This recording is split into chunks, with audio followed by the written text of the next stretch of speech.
Hello friends, welcome to Sukaushal. Friends, जैसे कि आप जानते हैं हमने मार्केटिंग मैनेजमेंट कंप्लीट कर रहे हैं। हम आपका जो यूजीसी नेट कॉमर्स में जो आता है उस वो सिलेबस उसके अकॉर्डिंग हम मार्केटिंग कंप्लीट कर रहे हैं। ठीक है, इसकी हमने 8th क्लासेज कर दी हैं, आपकी 8 क्लासेज हो चुकी हैं पहले से, और आज इस 9th क्लास है और इसमें हम करेंगे प्रमोशन डिसीजन। हमने जो है मार्केटिंग का लगभग आपका सिलेबस में जो आपके मार्केटिंग के बेसिक्स हैं, कंसेप्ट्स हैं, और जो स्ट्रेटजिक मार्केटिंग मैनेजमेंट है और मार्केटिंग मिक्स जो है वो हमने कर लिए। मार्केटिंग मिक्स के अंदर ही फिर आगे हमारे फर्दर टाइप्स आ जाते हैं, उसमें भी हमने प्रोडक्ट मिक्स और प्राइस मिक्स जो है वो कर लिया। और आज हम ये थर्ड मिक्स जो करेंगे, थर्ड मार्केटिंग मिक्स या थर्ड पी जिसको बोल सकते हैं हम, प्रमोशन मिक्स। ठीक है, प्रमोशन डिसीजंस भी बोल सकते हैं। और इसके अंदर हम आज के में डिटेल में कवर करेंगे role of promotion in marketing, promotion methods, advertising, personal selling, publicity, sales promotion, tools, techniques और प्रमोशन मिक्स। ये सारी चीज़ें हम डिटेल में डिस्कस करेंगे। ठीक है, तो सबसे पहले हम देख लेते हैं कि प्रमोशन मिक्स क्या होता है। देखो, प्रमोशन मिक्स और जो मार्केटिंग कम्युनिकेशन मिक्स है ये सेम चीज़ होती है। यानी कि हम कम्युनिकेशन के लिए यूज कर रहे हैं ना जी, जो भी सारे टूल्स, टेक्निक्स जो भी इसके अंदर आएंगे, मतलब कम्युनिकेशन करने के लिए हमें जो भी करना पड़ रहा है, किसके कम्युनिकेशन के लिए, मार्केटिंग रिलेटेड कम्युनिकेशन के लिए, यानी कि हमारे कस्टमर को परसुएड करने के लिए कि वो हमारा प्रोडक्ट खरीदे, उसके लिए हम जो भी कम्युनिकेशन करते हैं वो सारा हमारा प्रमोशन मिक्स या कम्युनिकेशन मिक्स बोलते हैं हम उसको। ठीक है, स्पेसिफिक डेफिनेशंस अगर देखें तो it consist of specific blend of advertising, public relation, personal selling, sales promotion and direct marketing tools. यानी कि इन सबका एक मिक्सर है, एक सबका ब्लैंड है, इन सबका स्पेसिफिक ब्लैंड है कि हम एडवर्टाइजिंग भी उसके अंदर इंक्लूड है, पब्लिक रिलेशन भी, पर्सनल सेलिंग भी, सेल्स प्रमोशन भी और डायरेक्ट मार्केटिंग भी। इन सारे 4-5 चीज़ें हैं जो ये हैं, इनके थ्रू हम हमारे कंज्यूमर्स को एंगेज करने के लिए, उनको हमारी जो हम कस्टमर वैल्यू उनको दे रहे हैं वो उनको बताने के लिए और एक कस्टमर के साथ लॉन्ग टर्म रिलेशनशिप बनाने के लिए हम जो भी कम्युनिकेशन करते हैं मार्केटिंग के पर्सपेक्टिव से, उसको हम प्रमोशन मिक्स बोलते हैं, उसको हम कम्युनिकेशन मिक्स बोलते हैं। ठीक है, कि जो भी सारे एफर्ट्स एक मार्केटर कस्टमर को परसुएड करने के लिए, कस्टमर्स के साथ अच्छी रिलेशनशिप मेंटेन करने के लिए, कस्टमर को अपने प्रोडक्ट के बारे में बताने के लिए जो कुछ भी कम्युनिकेशन करता है उसको सबको कम्युनिकेशन मिक्स या फिर प्रमोशन मिक्स बोलते हैं। ठीक है, अब देखो इसके अंदर हमारे ये 5 जो है इसके टूल्स आ जाएंगे। अब प्रमोशन के टूल क्या है हमारे पास, एडवर्टाइजिंग है, सेल्स प्रमोशन है, पर्सनल सेलिंग है, पब्लिक रिलेशन है और डिजिटल मार्केटिंग है, या डायरेक्ट या डिजिटल मार्केटिंग बोल सकते हैं। तो अब ये सारी चीज़ देखो, एडवर्टीजमेंट जो होती है वो क्या होती है कि paid form of non personal presentation. Advertisement जब भी नाम आ जाए, कि अगर कुछ ऐसा ही क्वेश्चन आए जिसमें एडवर्टीजमेंट के मीनिंग से रिलेटेड, उसकी डेफिनेशन से रिलेटेड क्वेश्चन है, तो तब आपको सिर्फ ये चीज़ ध्यान रखनी है कि एडवर्टाइजमेंट में मेन क्या चीज़ आता है। एक तो ये पेड फॉर्म है, दूसरा ये नॉन पर्सनल प्रेजेंटेशन है।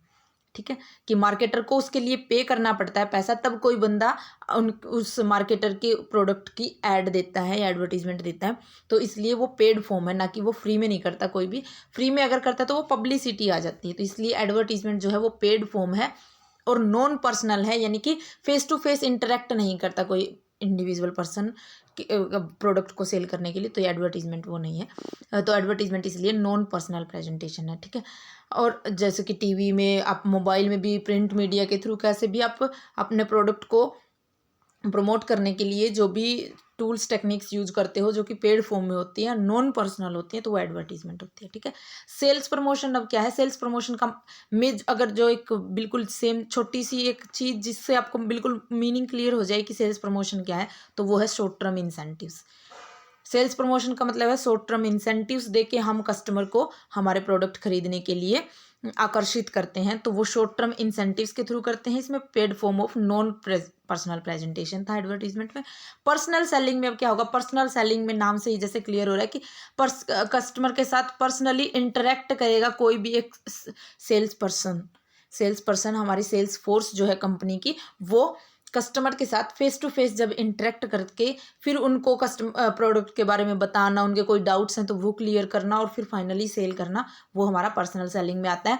पब्लिक रिलेशन में का मतलब है कि कंपनी ओवरऑल पब्लिक, जिसमें आपके गवर्नमेंट की पब्लिक भी इंक्लूड है, आपके जो कॉर्पोरेट इमेज को हैंडल करने के लिए जैसे गवर्नमेंट की पब्लिक भी इंक्लूड है, मीडिया भी इंक्लूड है, जनरल पब्लिक भी इंक्लूड है, मतलब सारी ओवरऑल पब्लिक जो यानी कि हमारे आसपास जो भी है वो सारे लोग जहाँ पे कंपनी को अपनी अच्छी इमेज बनानी है, अगर कोई रूमर्स फैल रहे तो उनको कैसे रोकना है, उसके लिए जो जरूरी है वो पब्लिक रिलेशन में आते हैं। ठीक है, कि भाई अगर कुछ भी गलत चीज़ें चल रही है, रूमर्स चल रहे हैं कंपनी के बारे में, या कंपनी को कुछ नया लॉन्च करना है, तो उसके बारे में वो इसमें आपकी पब्लिसिटी जो है ना, पब्लिसिटी भी इसी के अंदर आ जाती है, पब्लिक रिलेशन के अंदर। कि पब्लिसिटी भी जब तभी होती है जब अच्छे से पब्लिक रिलेशन मेंटेन करेगी कंपनी, तो उसकी पब्लिसिटी भी होगी। तो ये सारी चीज़ें करने के लिए उनको अच्छे से पब्लिक रिलेशन मेंटेन रखना जरूरी है। ठीक है, नेक्स्ट जो है वो है डायरेक्ट एंड डिजिटल मार्केटिंग। अब डायरेक्ट और डिजिटल मार्केटिंग क्या है कि हम किसी और थर्ड पार्टी के थ्रू नहीं जा रहे हैं। डायरेक्ट और डिजिटल मार्केटिंग में क्या है कि आप कस्टमर के साथ हम बिल्कुल डायरेक्टली टारगेट इंडिविजुअल कस्टमर्स को सेलेक्ट करके और फिर उनके साथ डायरेक्ट लिंक एस्टेब्लिश किया जाता है, तो वह उसको हम बोलते हैं डायरेक्ट या फिर डिजिटल मार्केटिंग। यानी कि केयरफुली हम देखेंगे कि इस कस्टमर की कैसी चॉइस है, उसको उस कस्टमर को उसी के अकॉर्डिंग की चीज़ें देना, फिर तो उसको हम बोलते हैं डायरेक्ट या डिजिटल मार्केटिंग।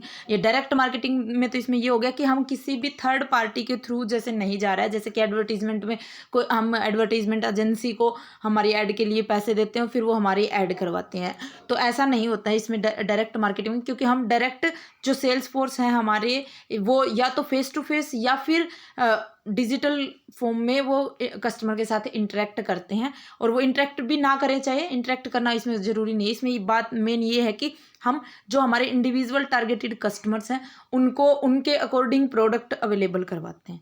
ठीक है, जैसे कि डायरेक्ट मेल हो सकता है कि मेल के थ्रू, कैटलॉग्स के थ्रू, ऑनलाइन और सोशल मीडिया के थ्रू, या फिर मोबाइल मार्केटिंग, ये सारी चीज़ें इसमें इंक्लूड होती हैं। ठीक है, पर्सनल सेलिंग में तो ये होता है कि वो फेस टू फेस इंटरेक्ट करते हैं, फिर उनको सारे डाउट्स बताते हैं, उनको प्रोडक्ट यूज करके दिखाते हैं, ये सारी चीज़ें होती हैं। डायरेक्ट में इसमें ये डिफरेंस है। ठीक है, इसमें ये है कि जैसे आपको अगर आपने जैसे सोशल मीडिया अपने ऐड आपके लिए पर्सनलाइज्ड ऐड देते हैं, वो सोशल मीडिया पे आपको जो भी पसंद है उसी तरीके की प्रोडक्ट्स की ऐड आपको वहाँ पे मिलेगी जैसे सोशल मीडिया पे, तो वो डायरेक्ट और या फिर डिजिटल मार्केटिंग का पार्ट है वो सारी चीज़ें। इनको इनके आगे और फर्दर इनके अंदर क्या क्या चीज़ें आएंगी और डिटेल में वो भी हम डिस्कस करेंगे। मेन ये था कि हम आज की इस क्लास में अब ये पांचों चीज़ें डिटेल में डिस्कस करेंगे। ठीक है, अब देखो नेक्स्ट जो है वो है हमारा इंटीग्रेटेड मार्केटिंग कम्युनिकेशन। देखो इंटीग्रेटेड मार्केटिंग कम्युनिकेशन क्या होता है, जो हमारा ये मिक्स था प्रमोशन मिक्स, जिसमें ये एक ब्लेंड था कि ये पांचों जो चीज़ें थी जो अभी हमने देखी, advertisement, personal selling, sales promotion, public relation, direct and digital marketing, इन सब का एक मिक्स, और इनको अच्छे से मिक्स करना, इनको सबको अच्छे से इंटीग्रेट करना, ताकि सेम कंसिस्टेंट यानी कि सेम मैसेज, क्लियर मैसेज जाए कंपनी के बारे में, कंपनी की जो ब्रांड इमेज है उसके बारे में, कंपनी का जो ब्रांड मैसेज है कि हाँ एक नाम लेते ही ये हो कि चाहे वो पर एडवर्टीजमेंट के थ्रू भी बिल्कुल उसी तरीके की इमेज जानी चाहिए कंपनी की, और पर्सनल सेलिंग के थ्रू भी वैसे ही, और वैसे ही पब्लिक रिलेशन के जब कर रही है कंपनी तब भी वहाँ पे वैसे ही सेम मैसेज कंपनी का जाना चाहिए, सेल्स प्रमोशन भी और डिजिटल मार्केटिंग भी। कहने का मतलब ये है कि हमें एडवर्टीजमेंट को बिल्कुल अलग लेके नहीं चलना है, पर्सनल सेलिंग को अलग लेके नहीं चलना है, सबको इंटीग्रेटेड लेके चलना है, कि जो मैसेज हम एडवर्टीजमेंट के थ्रू कन्वे कर रहे हैं वही हम पर्सनल सेलिंग के थ्रू भी कर रहे हैं, वही हमारे पब्लिसिटी के थ्रू भी वही मैसेज कन्वे हो रहा है, तो यानी कि सेम इमेज क्रिएट हो रही है कस्टमर के माइंड में। यानी कि हम जो मार्केटिंग कम्युनिकेशन कर रहे हैं वो अलग अलग टूल से कर रहे हैं, पर उनको इंटीग्रेट करके चल रहे हैं, साथ में लेके चल रहे हैं। ठीक है, तो उसे हम बोलते हैं इंटीग्रेटेड मार्केटिंग कम्युनिकेशन। अब देखो जो प्रमोशन से रिलेटेड है ना, वो हमारे पास दो स्ट्रेटजी होती है, जैसे पुश एंड पुल स्ट्रेटजी। देखो पुश एंड पुल स्ट्रेटजी में क्या डिफरेंस है। देखो पुश जो स्ट्रेटजी है उसका मतलब है कि धकेलना है हमें हमारा प्रोडक्ट कस्टमर की तरफ। ठीक है, तो वो होती है पुश स्ट्रेटजी। यानी कि देखो प्रोड्यूसर अपने जो भी एफर्ट्स थे, चाहे वो मतलब सिर्फ प्रोडक्ट नहीं, प्रोडक्ट से रिलेटेड बाकी भी और जो मार्केटिंग एक्टिविटीज हैं उन सबको कस्टमर की तरफ धकेल रहा है। कस्टमर की तरफ धकेलने के लिए उसने अपने प्रोडक्ट को पहले रिटेलर और होलसेलर्स को बेचा, फिर वो कस्टमर्स को बेच रहे हैं। ठीक है, ये होती है पुश स्ट्रेटजी। और पुल स्ट्रेटजी क्या है कि हम हमारे प्रोडक्ट की तरफ कस्टमर को अट्रैक्ट कर रहे हैं, खींच रहे हैं कस्टमर को, यानी कि कस्टमर खुद मांगेगा रिटेलर से हमारा प्रोडक्ट, फिर रिटेलर को अपने आप हमसे मांगना पड़ेगा। ठीक है, यहाँ पे हम ये नहीं कर रहे, हमारा वो एफर्ट्स नहीं कर रहे कि हमें रिटेलर को पहले कन्विंस करना पड़े कि आप हमारा प्रोडक्ट खरीद लो, फिर रिटेलर आगे कस्टमर्स को करे कि हम ये वाला प्रोडक्ट खरीद लो। ऐसे नहीं करना है, हमें क्या करना होता है, मेन पुल करना चाहिए। मतलब सबसे जो अच्छी स्ट्रेटजी होती है वो पुल की स्ट्रेटजी है कि हमें कस्टमर को ही सीधा, हम कस्टमर को ही जो सारे प्रमोशन एफर्ट्स है ना वो कस्टमर के लिए करेंगे। फिर क्या होगा कि कस्टमर हमारा ही प्रोडक्ट डिमांड करेगा, और हमारा प्रोडक्ट जब होलसेलर रिटेलर से हमारा प्रोडक्ट डिमांड करेगा तो वो अपने आप हमारी कंपनी से वो प्रोडक्ट खरीदेंगे। ठीक है, तो पुश और पुल का यही डिफरेंस है कि पुल में हम क्या करेंगे, कस्टमर को अपनी तरफ खींचेंगे, और इसमें जो पुश है उसमें हम हमारे प्रोडक्ट को कस्टमर की तरफ धकेलेंगे। ठीक है, चाहे वो कैसा भी प्रोडक्ट हो। तो वही वाली चीज़ हो जाती है कि कंज्यूमर की नीड्स के अकॉर्डिंग, उनके अकॉर्डिंग करेंगे तो वो अपने आप पुल स्ट्रेटजी वहाँ पे यूज हो जाती है, और जब हम पहले प्रोडक्ट बना के फिर उसको बेचेंगे तो वो पुश स्ट्रेटजी होती है वहाँ पे। ठीक है, अब नेक्स्ट जो है वो है कंटेंट मार्केटिंग। देखो कंटेंट मार्केटिंग भी हमारा ये प्रमोशन मिक्स से ही रिलेटेड सी चीज़ है। ये क्या है कि they create, inspire, share brand message and conversation with and among customers across A fluid mix of paid, owned, earn and shared communication channels. जो हमने जो मतलब इंटीग्रेटेड मार्केटिंग कम्युनिकेशन है ना, ये वही चीज़ है कंटेंट मार्केटिंग में भी, बिल्कुल वैसे ही कि हम जो क्या है, कंटेंट मार्केटिंग का क्या मतलब है कि हम हमारा जितना भी कंटेंट तैयार करेंगे, चाहे वो एडवर्टीजमेंट के लिए हो, चाहे वो पर्सनल सेलिंग में, कहीं भी, वो सारे एक इंटीग्रेटेड मैनर में, एक फ्लूइड मिक्स होगा सारे ही चैनल्स का, चाहे वो पेड है, चाहे वो ओन है, चाहे वो अर्न है, सबके साथ जितने भी चैनल्स है सब, हर जगह सेम और मैसेज जो है हमारी कंपनी का, same message, same brand message share करना, कन्वर्ट करना, उसको हम बोलते हैं यहाँ पे कंटेंट मार्केटिंग से हमारा वो मतलब है कि हम हमारे कैसे हम कंटेंट क्रिएट करके दे रहे हैं, जो कम्युनिकेशन कंटेंट है, और वो कम्युनिकेशन कंटेंट हमारा हर फॉर्म में सेम होगा, सेम मैसेज हम सबको दे रहे हैं। ठीक है, वो है कंटेंट मार्केटिंग हमारा। इंटीग्रेटेड मार्केटिंग, कम्युनिकेशन और कंटेंट मार्केटिंग ये सेम चीज़ है।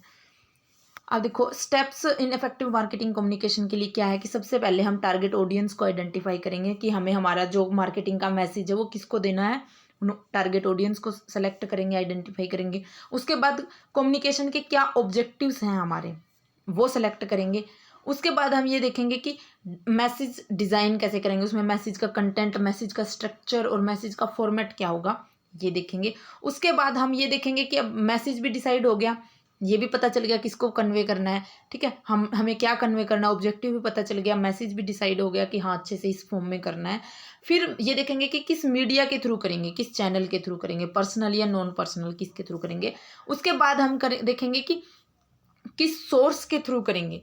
देखो ये चैनल था यहाँ पे कि पर्सनल, नॉन पर्सनल, वो ब्रॉड लेवल पे। फिर वो कि कौन बंदा हमारा मैसेज को कन्वे करेगा, यानी कि कम्युनिकेटर कौन होगा। मैसेज सोर्स का यहाँ पे हमारा मतलब है कि कम्युनिकेटर कौन होगा, कि कोई सेलिब्रिटी होगी, कोई डॉक्टर, कोई सोशल मीडिया इन्फ्लुएंसर, कौन होगा जो हमारा ब्रांड मैसेज, जो हमारी एडवर्टीजमेंट या कोई भी हम जो मार्केट, जो प्रमोशन करने के लिए जो भी कम्युनिकेशन हमें करना है वो कौन करेगा कम्युनिकेशन। ठीक है, उसके बाद हम फीडबैक कलेक्ट करेंगे।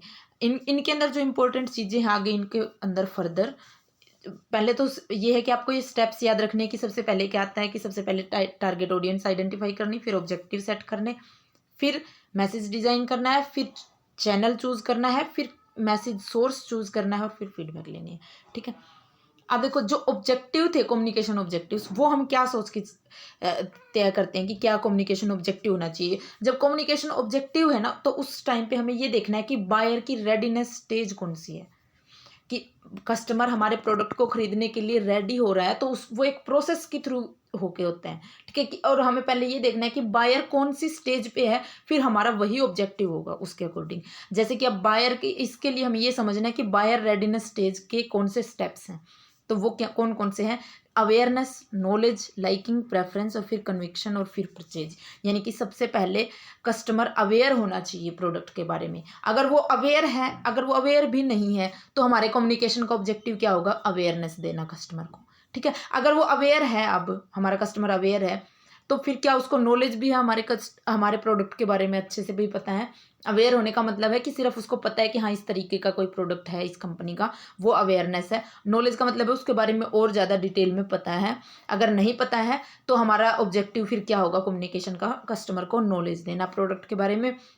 अगर उसको नॉलेज भी है तो यानी कि वो थर्ड स्टेज पे है, तो वो कि हम क्या वो हमारा प्रोडक्ट अब लाइक भी करता है, उसको हमारे प्रोडक्ट के बारे में पता चल गया, तो क्या उसको हमारे प्रोडक्ट में कुछ इंटरेस्ट है, वो चीज़ देखना। अगर नहीं है इंटरेस्ट तो वो इंटरेस्ट क्रिएट करना है हमें। हमारे कम्युनिकेशन का ऑब्जेक्टिव फिर यहाँ पे क्या हो जाएगा, कस्टमर का इंटरेस्ट क्रिएट करना, यानी कि कस्टमर हमारे प्रोडक्ट को लाइक करने लग जाए। ठीक है, ये हमारी बायर रेडनेस की थर्ड स्टेज थी, यानी कि लाइकिंग।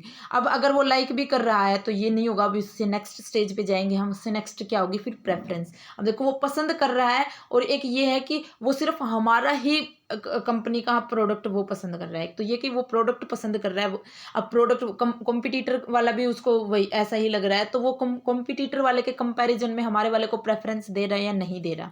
अगर वो नहीं दे रहा है प्रेफरेंस, हमें ये देखना है कि कौन सी वाली स्टेज पे आ गया। हाँ वो पसंद तो करते पर वो खरीद नहीं रहे हैं, तो यानी कि बीच में फिर कहीं पे गैप है, तो वो गैप कहाँ का है, प्रेफरेंस का। तो फिर हमें ऐसा कम्युनिकेशन करना है, यानी कि इस तरीके से कम्युनिकेशन करना है, मार्केटिंग कम्युनिकेशन, कि वो कस्टमर जो है वो हमारे प्रोडक्ट को प्रेफरेंस देने लग जाए। फिर हमारा ये ऑब्जेक्टिव हो जाएगा। अगर ये चीज़ भी अगर हो रही है, अगर जो कस्टमर है वो प्रेफरेंस भी मिला, तो हमें कन्विंस करना है कैसे भी करके कि वो खरीद ले बस हमारा प्रोडक्ट, और कन्विंस करने के बाद वो तो फाइनल परचेज हो ही जाएगी। तो यानी कि ये हमारी बायर रेडीनेस स्टेजेज हैं। और फिर अगर हमें ये देखना है कि क्या हमें कम्युनिकेशन, जब ऑब्जेक्टिव्स हमें सेट करने कम्युनिकेशन के, तो अब हमें ये देखना है कि बायर कौन सी वाली स्टेज पे है, उसके अकॉर्डिंग हमारे कम्युनिकेशन के ऑब्जेक्टिव सेट होंगे। ठीक है, जब और कम्युनिकेशन के ऑब्जेक्टिव सेट हो जाएंगे तो फिर उसके बाद का हमारा था कि मैसेज फॉर्म करना, कि मैसेज की उसकी फॉर्मेटिंग, मैसेज में क्या कंटेंट डालना है, वो सारी चीज़ें देखना। तो जो मैसेज का कंटेंट डालना ना, उसमें भी एक इम्पोर्टेंट हमारा फ्रेमवर्क आता है, वो है AIDA फ्रेमवर्क। ये क्या है कि अटेंशन, इंटरेस्ट, डिज़ायर और एक्शन। यानी कि हमें ऐसा मैसेज जो है वो इस तरीके से डिज़ाइन करना है कि वो कस्टमर के अटेंशन क्रिएट, पहले कस्टमर उसकी तरफ ध्यान दे, यानी कि कस्टमर की अटेंशन हमें लेनी है। फिर उसके बाद कस्टमर को इंटरेस्ट जगे हमारे प्रोडक्ट में, फिर उसको खरीदने की डिज़ायर पैदा हो, और फिर वो खरीद ले, एक्शन ले ले। तो ये वाली ऐसे मैसेज हमें डिज़ाइन करना है। ठीक है, तो आपको इसकी फुल फॉर्म याद रखनी है कि AIDA फ्रेमवर्क की क्या फुल फॉर्म है, अटेंशन, इंटरेस्ट। AIDA की क्या फुल फॉर्म है, अटेंशन, इंटरेस्ट, डिज़ायर और एक्शन। और ये प्रोसेस के थ्रू ही है एक तरीके से, कि पहले अटेंशन होती है, प्रोडक्ट की तरफ ध्यान आकर्षित करना, फिर उसमें इंटरेस्ट क्रिएट करवाना, फिर डिज़ायर कि वो खरीदने के लिए इच्छा जाहिर करे, और फिर एक्शन ले ले, यानी कि परचेज कर ले उस प्रोडक्ट को। ठीक है, ये AIDA फ्रेमवर्क था।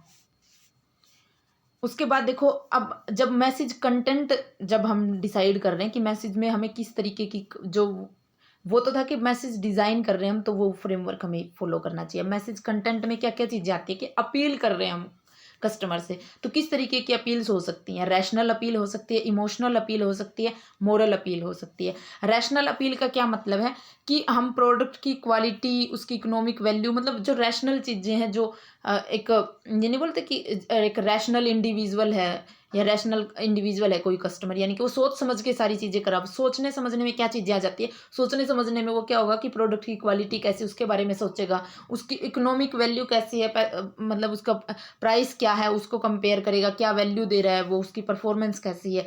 तो ये सारी चीज़ें, अब जब हम रैशनल अपील करेंगे, तो जैसे कि एडवर्टीजमेंट में रैशनल अपील कर रहे हैं, तो इसका मतलब ये है कि हम कस्टमर्स को ये बता रहे हैं कि देखो इस प्रोडक्ट में ये क्वालिटी है, या ये प्रोडक्ट आपको इतने प्राइस में मिलेगा, या प्रोडक्ट में आपको इतनी वैल्यूज़ देगा, इसकी इतनी अच्छी परफॉर्मेंस है। तो वो अगर इस तरीके का मैसेज, अगर हम इस तरीके का कम्युनिकेशन कर रहे हैं, तो उसमें क्या कर रहे हैं हम, रैशनल अपील जो है वो कर रहे हैं कस्टमर से।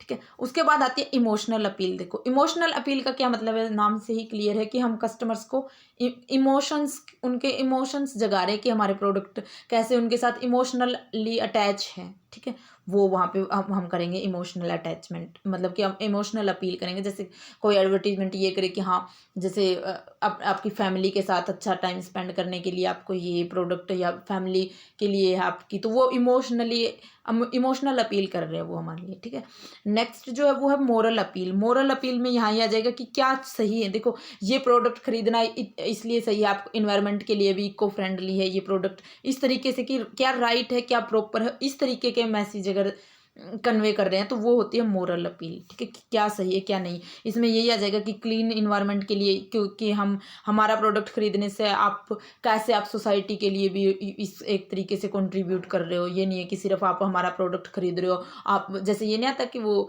निहार शांति आंवला कि आप बच्चों की शिक्षा में भी योगदान दे रहे हो अगर आप ये प्रोडक्ट खरीद रहे हो तो वो ऐसी अपील कर रहे हैं। तो वो कौन सी अपील कर रहे हैं? मोरल अपील कर रहे हैं, ठीक है। अब देखो जब मैसेज डिज़ाइन हो गया तो ये भी था हमारा कि चैनल्स देखने हैं हमें। अब चैनल हमारे पास दो तरीके के होते हैं, पर्सनल और नॉन पर्सनल। पर्सनल का कम्युनिकेशन चैनल्स का मतलब है कि कोई इंडिविजुअल पर्सन कम्युनिकेट कर रहा है, ठीक है, और वो फेस टू फेस इंटरेक्ट करके कस्टमर के साथ वहाँ पे वो कम्युनिकेट कर रहे हैं, ठीक है। चाहे वो ऑनलाइन कर सकता है पर वो एक इंडिविजुअल पर्सन एक कस्टमर के साथ ऐसे बात कर रहा है, तो वो हो गए हमारे पर्सनल कम्युनिकेशन चैनल। और नॉन पर्सनल कम्युनिकेशन चैनल क्या होंगे? जहाँ पे एक कम्युनिकेटर बहुत सारे पर्सन्स को एक साथ कम्युनिकेट कर रहा है, या जहाँ पे फेस टू फेस इंटरेक्शन नहीं हो रहा है, वो हमारे नॉन पर्सनल कम्युनिकेशन चैनल्स होंगे। अब देखो नॉन पर्सनल में तो यही आ जाएंगे आप, जैसे मेजर मीडिया चैनल्स जैसे कि प्रिंट मीडिया, न्यूज़पेपर, मैगजीन, ये सारी चीज़ें। ऑनलाइन मीडिया आ जाएगा, ब्रॉडकास्ट मीडिया जैसे टेलीविज़न, रेडियो, डिस्प्ले मीडिया जैसे साइन, पोस्टर, ये सारी चीज़ें आ जाएंगी, ठीक है। और जो इसके अलावा जो ये तो मेजर मीडिया में आ गए, और दूसरे एटमॉस्फेयर्स। एटमॉस्फेयर्स का मतलब है कि वो कोई कम्युनिकेट नहीं कर रहा पर वो अपना एटमॉस्फेयर, अपना इन्वायरमेंट जैसे इंटीरियर अपना इस तरीके से डिज़ाइन कर देते कि वो अपने आप उनका ब्रांड का मैसेज कम्युनिकेट कर रहे होते हैं। जैसे कि हम बैंक में जाते हैं तो बैंक में का जो स्ट्रक्चर है, बैंक का जो एटमॉस्फेयर है, वो ही हमें कन्वे कर रहा होता है कि देखो कि कॉन्फिडेंस एक तरीके से कि बैंक में जाने का, और वहाँ का इन्वायरमेंट की एक वो प्रोफेशनल फीलिंग आती है ना, वो वाली चीज़। तो वो ऐसी एटमॉस्फेयर का मतलब है कि ऐसा एटमॉस्फेयर ही डिज़ाइन करना, अपना ऐसा इंटीरियर डिज़ाइन करना जिससे कस्टमर को ये कुछ कोई बोल के नहीं बता रहा, लेकिन कस्टमर अपने आप समझ जाता है कि हाँ देखो ऐसा ऑफिस है ये इनका, तो मतलब अच्छी ही सर्विस दे रहे होंगे, ठीक है। तो वो इसलिए वो कम्युनिकेशन कर रहा है, वो वहाँ पे उनका ऑफिस का स्ट्रक्चर, उनका इंटीरियर ही ये अपने आप कन्विंस कर रहा है उनको उस चीज़ के लिए, जिनके अपने आप कम्युनिकेशन कर रहा है। तो वो एटमॉस्फेयर यहाँ पे कोई पर्सन कम्युनिकेट नहीं कर रहा, तो ये भी नॉन पर्सनल हो गया।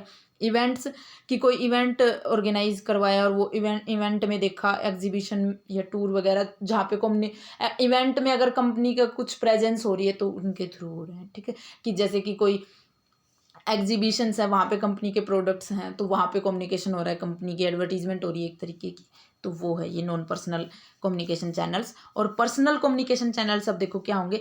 पर्सनल कम्युनिकेशन यानी कि कोई individual person face to face interact करके कस्टमर को के साथ कम्युनिकेशन कर रहा है, ठीक है। इसमें सबसे पहले तो आ जाएगा वर्ड ऑफ माउथ इन्फ्लुएंस, कि वर्ड ऑफ माउथ इन्फ्लुएंस की कोई एक कस्टमर था जिसने जो सेटिस्फाई हुआ हमारा प्रोडक्ट को खरीद के, अब वो आगे 2-3 को और को बता रहा है कि ये प्रोडक्ट हाँ बहुत अच्छा है, आपको मैंने ट्राई किया था, आपको भी करना चाहिए। तो ये क्या है? वर्ड ऑफ माउथ इन्फ्लुएंस है। ये पॉजिटिव भी हो सकता है, नेगेटिव भी हो सकता है वर्ड ऑफ माउथ इन्फ्लुएंस, क्योंकि अगर किसी को कोई सेटिस्फाई नहीं हुआ तो वो आपके बारे में नेगेटिव बातें भी बोलेगा आगे जाके कस्टमर्स को, तो वो फिर negative word of mouth influence हो जाएगा। उसके अलावा होता है ओपिनियन लीडर्स। ओपिनियन लीडर्स कौन होते हैं? कि जिनका ओपिनियन हम मानते हैं, हमारे हर डिसीजन में किसी का ओपिनियन मानते हैं। जैसे कि सोसाइटी में कोई ऐसा पर्सन है जिसके ओपिनियन को हम हर चीज़ में, जैसे कुछ हम खरीद रहे हैं ना, तब भी हम उनसे सलाह लेके खरीद रहे हैं, तो वो होते हैं ओपिनियन लीडर्स। यानी कि उनके ओपिनियन को हमेशा लीडर की जैसे देखा जाता है, उनके मतलब एक लीडर ही है एक तरीके का, जिसके ओपिनियन को सारे कंसीडर कर रहे हैं। जब उनको कुछ खरीदना है तब भी उनका कंसीडर किया जा रहा है, तो वो होते हैं ओपिनियन लीडर्स। जैसे गांव में चौपाल में कोई मेन बंदा है, तो वो हो सकते हैं ये ओपिनियन लीडर्स। अब जो ये ओपिनियन लीडर्स है ना, इनके थ्रू भी कंपनी मार्केटिंग करवा सकती है, और उस जो ओपिनियन लीडर्स के थ्रू मार्केटिंग करवाई जाती है उसको बज मार्केटिंग बोलते हैं, ठीक है। ये टर्म याद रखनी है, बज मार्केटिंग। बज मार्केटिंग यानी कि क्या होती है कि ओपिनियन लीडर्स को पहले कन्विंस करना, और फिर वो ओपिनियन लीडर किसी पर्टिकुलर कंपनी के प्रोडक्ट को खरीदने के लिए अपने फॉलोवर्स को अगर बोल रहा है, तो उसको हम बोलेंगे बज मार्केटिंग, ठीक है। हम इसमें यही है कि ओपिनियन लीडर को कल्टीवेट करते हैं, and getting them to separate information about a product और सर्विस टू द कम्युनिटीज़। यानी कि जिन कम्युनिटी का वो ओपिनियन लीडर है, वो अपनी कम्युनिटी को बताए कि आपको ये वाला प्रोडक्ट देखना चाहिए, ये खरीदना चाहिए। तो ऐसी मार्केटिंग को हम बज मार्केटिंग बोलते हैं, ठीक है। तो ये हमारे पर्सनल कम्युनिकेशन चैनल्स में आ जाती है। नॉन पर्सनल हो ही गए जो मेजर मीडिया वगैरह थे। अब देखो ये तो प्रोसेस हो गई थी हमारी कि वो कम्युनिकेशन अगर हमें करना है मार्केटिंग कम्युनिकेशन तो वो किस प्रोसेस के थ्रू होगा।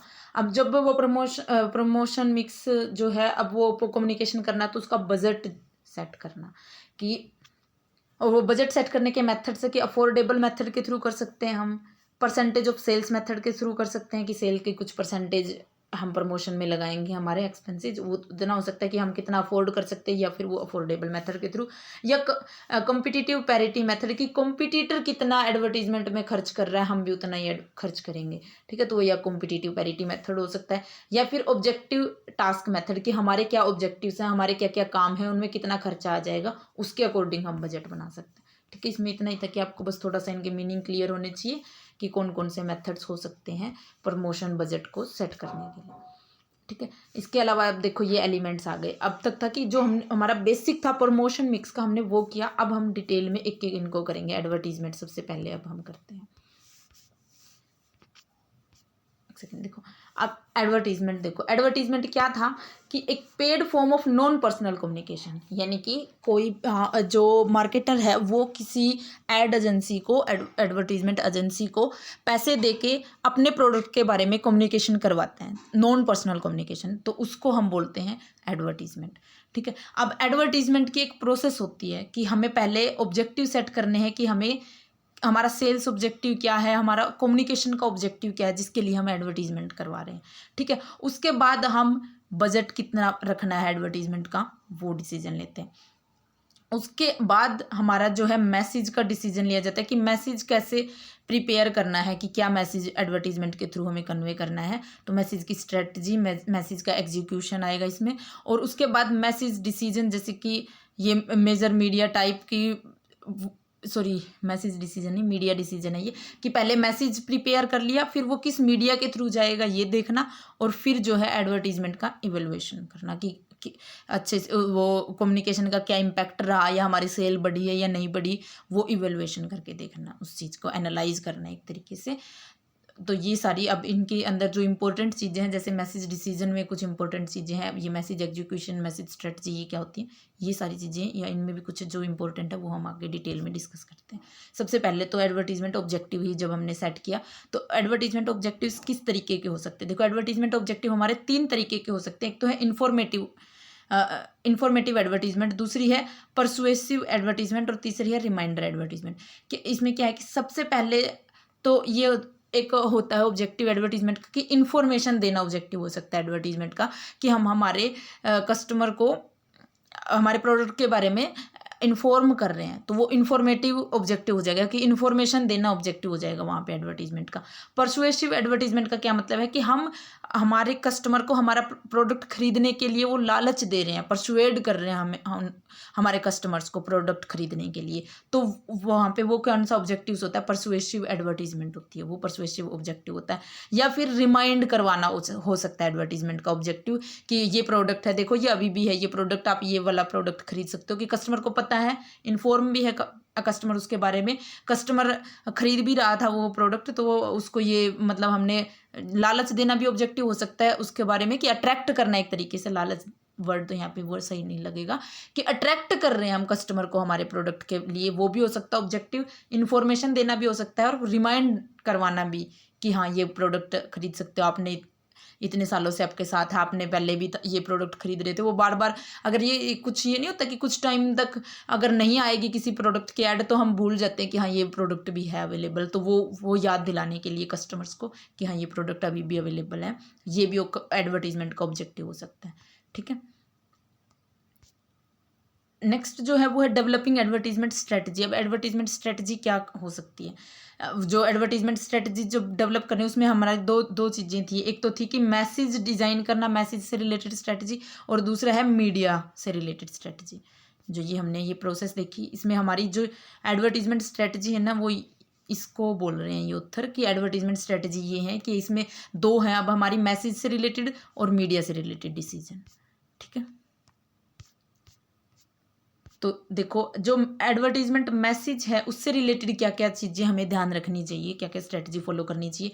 एक तो है breaking through clutter, emerging advertisement और entertainment and message content strategy, message appeal, और मैसेज एग्जीक्यूशन, ये हम डिटेल में देखते हैं कि आगे इनका क्या मतलब है। ठीक है, एडवर्टीजमेंट अपील्स तो यही कि मीनिंगफुल, बिलीवेबल और डिस्टिंक्टिव होनी चाहिए।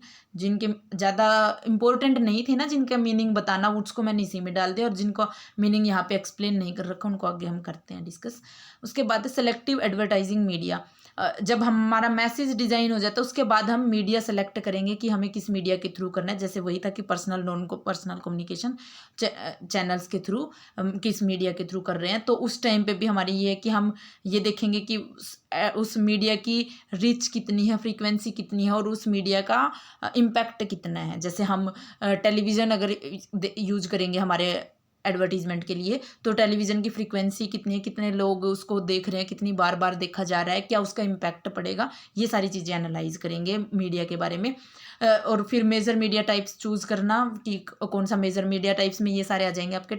डिजिटल मीडिया भी आ जाएगा जिसमें आपका टेलीविज़न वगैरह, रेडियो, ब्रॉडकास्ट मीडिया, ये सारी चीज़ें आ जाएंगी। उसके बाद मीडिया व्हीकल सेलेक्ट करना। मीडिया व्हीकल में वही आ जाएगा कम्युनिकेटर कौन होगा मीडिया व्हीकल में, यहाँ पे कि अगर अब जब हमने सेलेक्ट कर लिया कि हमें टेलीविज़न के थ्रू करना है तो किस चैनल पे और किस सेलिब्रिटी के थ्रू हमें करवाना है वो सेलेक्ट करेंगे। और फिर मीडिया की टाइमिंग क्या होगी ये सेलेक्ट करेंगे हम मीडिया डिसीजन में। और मैसेज डिसीजन में हमें ये वाले डिसीजंस लेने हैं, इनके क्या मतलब होते हैं ये हम देख लेते हैं अभी। देखो सबसे पहले है ब्रेकिंग थ्रू क्लटर। देखो जो क्लटर है ना उसका क्या मतलब होता है, एडवर्टीजमेंट क्लटर। एडवर्टीजमेंट क्लटर का मतलब होता है कि बहुत सारी ऐड आने लग जाएं, एक ही मतलब सिमिलर सी बहुत सारी ऐड आने लग जाए तो कस्टमर उनसे बहुत बोर हो जाता है, इरिटेट हो जाता है कस्टमर उनसे, तो उसको हम बोलते हैं एडवर्टाइजिंग क्लटर। ठीक है, उसको हम क्लटर बोलते हैं।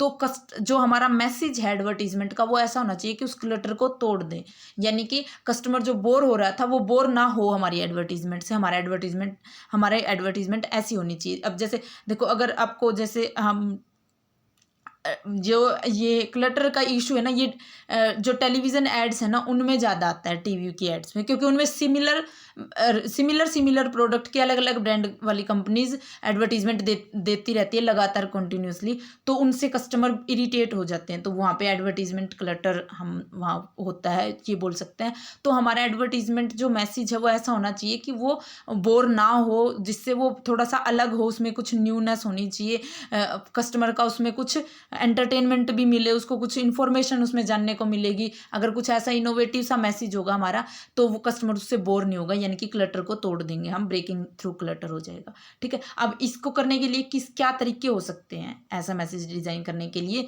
इसमें हमारी एक ये टर्म है medicine and wine. Medicine and wine में क्या है कि a term that come to represent the emerging of advertisement and entertainment in an effort to break the clutter। देखो यहाँ पे क्या है कि एडवर्टीजमेंट और एंटरटेनमेंट को साथ में लेके दिखाना है हमें। अगर हमारी एडवर्टीजमेंट भी एक एंटरटेनमेंट का ही काम करेगी तो कस्टमर्स हमारी ऐड को देख लेंगे, अदरवाइज वो नहीं देखेंगे, बोर हो जाएंगे।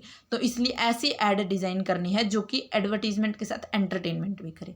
ठीक है, और इसी से फिर हमारा एक नई टर्म भी बनती है, इससे एडवर्टेनमेंट वर्ड जो एक ये टर्म है ये इसी चीज़ से बनती है कि एडवर्टाइजिंग और एंटरटेनमेंट दोनों को मिक्स करके चलना है हमें हमारी ऐड में। ठीक है, अगर ऐसे नहीं होता कि जब जैसे यूट्यूब पे कोई ऐड आ रही होती है, जब वो आपको ये लगता है कि बिल्कुल सेम सी बाकी जैसी ऐड आती है वैसा ही इसमें है तो हम उसको स्किप कर देते हैं, तो वो वहाँ पे कौन सा इशू आ रहा है, यानी कि क्लटर का इशू आ रहा है कि सारे सेम ऐसी ही ऐड आती रहती है तो हम उनको स्किप कर देते हैं। लेकिन जहाँ पे हमें ये लगता है ना कि ये कुछ इन्फॉर्मेटिव सा बता रही है, इस ऐड में हमें कुछ इन्फॉर्मेशन मिल रही है तो हम उसको देख लेते हैं, या फिर ऐसे लगता है कि हाँ कुछ नया सा है, एंटरटेनमेंट भी हो रहा है, उस ऐड में कुछ एंटरटेनमेंट भी हो रहा है, तो फिर हम तब भी वो ऐड देख लेते हैं। ये कोई स्टोरी की जैसे कोई ऐड आती है तो वो हम देख लेते हैं फिर भी। तो वो एक क्या तरीका है, उसको मेडिसिन एंड वाइन स्ट्रेटजी बोलते हैं। कंपनीज वहाँ पे medicine and wine strategy use कर रही है, यानी कि वो उस क्लटर को तोड़ रही है कि जो कस्टमर है ना वो बोर ना हो और वो हमारी ऐड को देख लें। ठीक है, वो एंटरटेनमेंट उसके साथ दे रही है। इसको ब्रांडेड एंटरटेनमेंट भी बोलते हैं कि यानी कि ब्रांड जो है वो एंटरटेनमेंट से सेपरेट नहीं रखना, मतलब सेपरेट नहीं रखना, हमें साथ में लेके चलने हैं। हम हमारे ब्रांड का मैसेज भी चला जाएगा और कस्टमर्स का एंटरटेनमेंट भी हो जाएगा। ठीक है, ये था ब्रेकिंग थ्रू क्लटर। अब जो और एडवर्टीजमेंट से रिलेटेड कुछ इंपॉर्टेंट टर्म्स हैं ये कि नेटिव एडवर्टीजमेंट। देखो नेटिव एडवर्टीजमेंट क्या मतलब है कि एडवर्टाइजिंग और अदर ब्रांडेड प्रोड्यूस लाइक, जैसे कि नेटिव एडवर्टीजमेंट वो कम यहाँ पे मतलब है कि एक सिमिलर सी जान पहचान के लगे हमें सारी चीज़ें, जब जैसे कि हमें जैसे जो ये नहीं होता कि जैसे कोई यूट्यूबर है वो अपने वो इन्फ्लुएंस सोशल मीडिया इन्फ्लुएंसर हो सकता है, वो जैसी वीडियोस बना रहा है वो वैसी ही वीडियो बना दी उसने, लेकिन उसमें बीच में उसने किसी प्रोडक्ट की ऐड कर दी और कस्टमर को ऐसे पता भी नहीं चला कि वो अलग से ऐड भी हो गई, यानी कि उसके ऑडियंस को ऐसे पता भी नहीं चला कि इन्होंने ऐड भी कर दी, यानी कि जानी पहचानी सी कुछ चीज़ें लगी, वहाँ उनको बोलते हैं नेटिव एडवर्टीजमेंट। यानी कि एडवर्टाइजिंग और other brand produced online content that appears to be native to the web और social media site in which it is placed, यानी कि ऐसी ऐड देंगे, वो इस तरीके से ऐड देंगे कि जो सोशल मीडिया पे जो हमें कंटेंट बाकी मिल रहा था ना उसकी बिल्कुल सिमिलर सी ही चीज़ होगी, कुछ अलग नया नहीं होगा। ये जो सोशल मीडिया इन्फ्लुएंसर है ना, ये इस नेटिव एडवर्टीजमेंट स्ट्रेटजी को ही फॉलो करते हैं, यानी कि वो जैसी ऐड बना रहे, जैसी वो वीडियो बना रहे हैं ना, बिल्कुल उस वीडियो से रिलेटेड कोई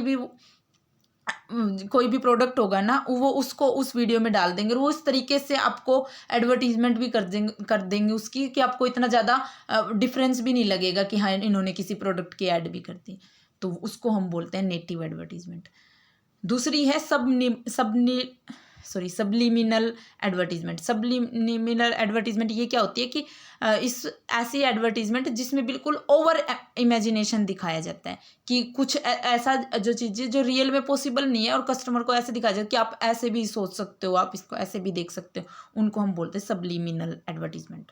ठीक है, ये काफ़ी हद तक जो ये सबलिमिनल एडवर्टीजमेंट है ना, ये इलीगल भी मानी जाती है क्योंकि ये कस्टमर को एक ऐसी इमेजिनेशन में ले जाती है जो पॉसिबल भी नहीं है। जैसे इसके एग्जांपल हम ऐसे थोड़ा सा अगर हम रिलेट करें तो जैसे स्टिंग एनर्जी की जो एड्स आती हैं उसमें वो बहुत ओवर इमेजिनेशन वाली चीज़ें दिखाते हैं जो कि पॉसिबल नहीं होती, तो वो हम थोड़ा सा रिलेट कर सकते हैं, एग्जैक्ट वो सब लिमिनल नहीं होती कि ऐसे कि कस्टमर को बिल्कुल कुछ अलग सी चीज़ें दिखाना जो कि पॉसिबल ही नहीं है कि आप इसमें देखो ये चीज़ भी देख सकते हो, वो एक अलग पर्सपेक्टिव दिखाने की कोशिश करना, उस तरीके से इन्फ्लुएंस करना। जो एक और जो है वो एडवर्टीजमेंट का ही तरीका वो है गुरिल्ला मार्केटिंग। गुरिल्ला मार्केटिंग हमने ये पीछे जो इम्पोर्टेंट कंसेप्ट किया उसमें भी किया था कि गुरिल्ला मार्केटिंग ये क्या होती है कि बिल्कुल अनकन्वेंशनल तरीके की एडवर्टीजमेंट यूज करना। जो कन्वेंशनल अब एडवर्टीजमेंट के क्या मेथड थे कि पोस्टर पे लगी हुई है, कहीं पे प्रिंट लगा हुआ है दीवार पे पेंटिंग में कहीं पे है, या फिर टेलीविज़न के थ्रू या फोन्स में आपके पास किसी भी फॉर्म में एडवर्टीजमेंट ऐसे आ रही होती है, वो कन्वेंशनल सोर्सेज है। अनकन्वेंशनल का मतलब है बिल्कुल अलग सा तरीका, जैसे कि कोई चेयर बनी हुई है, उस चेयर को जैसे किटकैट की चेयर बना दिया, मैकडोनाल्ड रोड के ऊपर पूरा मतलब एक रोड ही पूरा मैकडोनाल्ड का बना दिया, तो ऐसे ही एडवर्टीजमेंट के जो तरीके हैं वो गुरिल्ला मार्केटिंग, उसको हम गोरिल्ला मार्केटिंग बोलते हैं। और ये गोरिल्ला मार्केटिंग जो कंसेप्ट है ये किसने दिया था? कोनराड लेविंसन ने इन 1984। ये आपको बस ये याद रखना किसने दिया था, इसका मतलब क्या होता है, ठीक है। दिया था भी कई बार मैच ऑफ द फॉलोइंग में आ जाता है, कोनराड लेविंसन ने दिया था, ठीक है।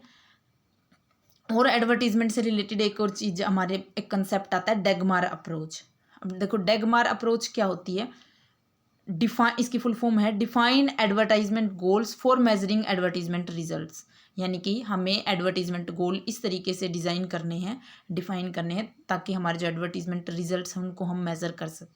तो मेज़र करने के लिए पहले एडवर्टीजमेंट गोल डिसाइड करना, मतलब बस इसकी फुल फॉर्म में इसका मीनिंग भी क्लियर है, आपको बस फुल फॉर्म पता होनी चाहिए। किसने दिया था? रोसेल एच कोली ने दिया था, ठीक है। यहाँ पे जो हमारा जो टॉपिक चल रहा था ना ब्रेकिंग थ्रू क्लटर, उससे रिलेटेड ये दो एडवर्टीजमेंट, एक तीनों ही एडवर्टीजमेंट के डैगमार थोड़ा अलग है पर एक एडवर्टीजमेंट से रिलेटेड ही हमारा एक ही कंसेप्ट है डैगमार अप्रोच, ठीक है।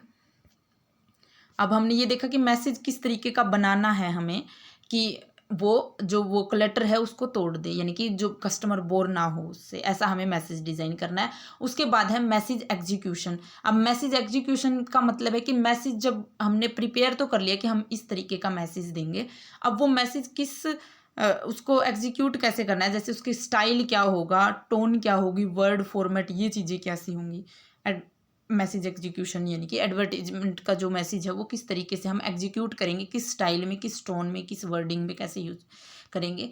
तो इसके भी कुछ हमारे फर्दर टाइप्स हैं मैसेज एग्जीक्यूशन के, कि स्लाइस ऑफ लाइफ कि जैसे दिखाना हमारे अपने प्रोडक्ट को, कि स्लाइस ऑफ लाइफ की यानी कि एक आपकी जो नॉर्मल लाइफ है, नॉर्मल लाइफस्टाइल है जो आपका, उसी का एक पार्ट है ये प्रोडक्ट भी। यानी कि आपके नॉर्मल लाइफस्टाइल में अगर जैसे ये नहीं होता कि हेल्दी लाइफस्टाइल अगर आपको फॉलो करना है तो ये प्रोडक्ट आपको यूज करना ही चाहिए, तो वो क्या कर रहे हैं, वो स्लाइस ऑफ लाइफ तरीके का मैसेज एग्जीक्यूट कर रहे हैं। यानी कि वो हमें ये दिखा रहे हैं कि ये आपके जो नॉर्मल लाइफस्टाइल है ना, या फिर आप अगर ये लाइफस्टाइल फॉलो करते हो तो आपका ये मतलब एक नॉर्मल लाइफ का ही आपका पार्ट ही है स्लाइस ऑफ लाइफ।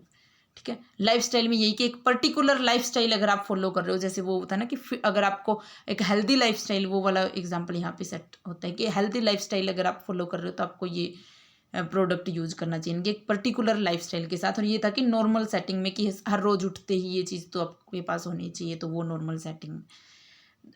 तीसरा ये चीज़ हो सकती है कि फैंटेसी, कि ऐसा एडवर्टीजमेंट हो बिल्कुल अलग सी तरीके, आपको कुछ बिल्कुल नया सा करना है तो आप ये वाला प्रोडक्ट यूज करो।